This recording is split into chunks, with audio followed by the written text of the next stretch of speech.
المباشر من المجمع الرياضي الامير بن عبد الله، حيث سنتابع بعد قليل لقاء الجوله 23 من الدوري الاحترافي إنوي. مباراه ستجمع بين الجيش الملكي وفريق المغرب التطواني. الجيش الملكي اللي فقد الصداره ديالو لصالح الوداد بفارق نقطتين بعد فوز فريق الوداد بالامس على الاتحاد الرياضي التونسي بهدف واحد، مما سيدفع بفريق الجيش الملكي الى البحث عن الفوز وعن النقاط الثلاث لاستعاده المقدمه واستعاده الصداره بفارق نقطه واحده قبل لقائهما الجولة المقبلة التي قد تكون مفتاح لقب هذا الموسم. حضور جماهيري كالعادة، جماهير الجيش الملكي حاضرة بقوة لمساندة فريقها خلال هذا اللقاء، كذلك بعض الجماهير التي انتقلت من مدينة تطوان من أجل مساندة فريق المغرب التطواني. الجيش الملكي اللي انهزم خلال اللقاء الأخير عن الدور الإقصائي للبطولة العربية كأس الملك سلمان للأندية. للأرقام والإحصائيات في الوقت اللي تعطات انطلاقة ديال هذا المواجهين لفريق الجيش الملكي. تواجد محاولة داخل الملعب المخترق وتدخل وإبعاد الكرة ممتاز. رضا سليم كرة مشات في الجهه اليسرى،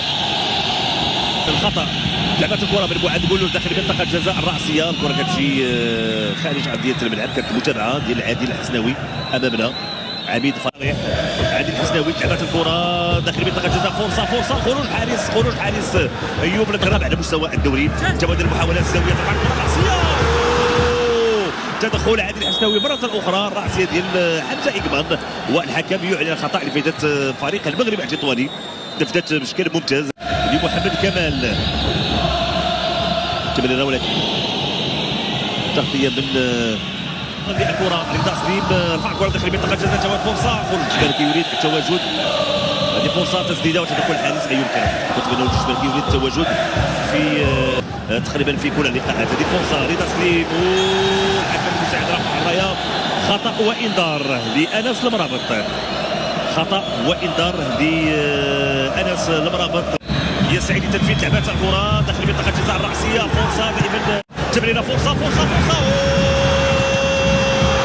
زكريا فتحي محاولة وفرصة كانت سانحة التسجيل. فرصة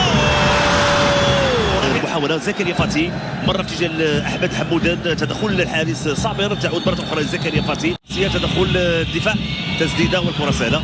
تيجي حمودان هناك وضعية تسلل على أحمد حمودان. حكم المساعد رافع الراية،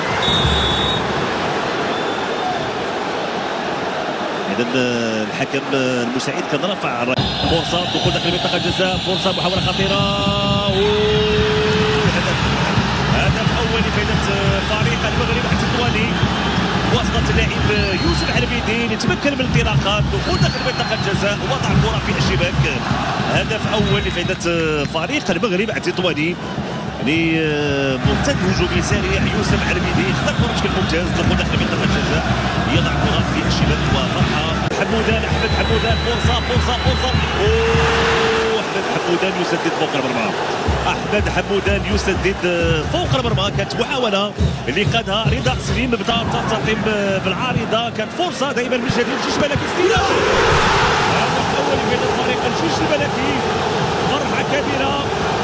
هدف بواسطة مونتيرو بورغيس هداف الفريق، لاعب مدافع ولكن بحس تهديفي وبحس هجومي. فرحة كبيرة لجماهير فريق الجيش الملكي بالهدف. إذا الجيش الجزاء ربيع حريمات يمرر، فرصة حمزة إقباض ديما الخطورة